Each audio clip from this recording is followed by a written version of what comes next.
Listening for the Promise Weekly Devotional, third Sunday after the Epiphany, January 24th, 2021. Follow me, and I will make you fish for people. And immediately they left their nets and followed him. Mark 1:17 and 18. I remember the day I told my parents as if it were yesterday. I was excited, nervous, and anxious to get it over with.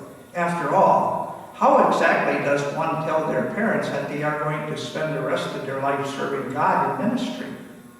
In my case, at that time, in the covenant.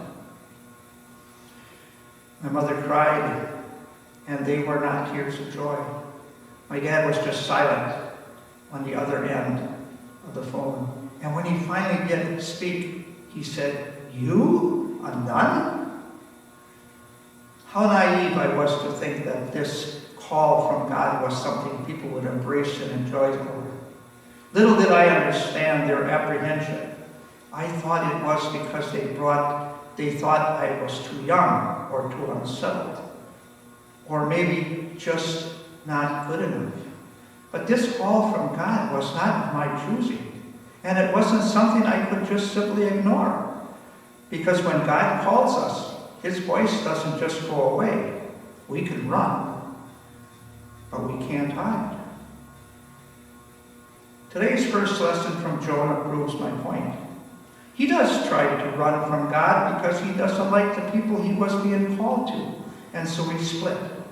But God caught up with him and used him anyway.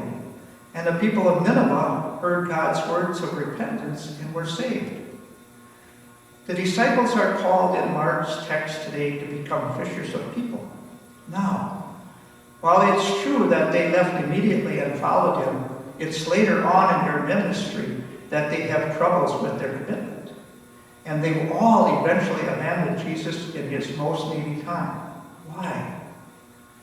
Because following God is a tough and messy business.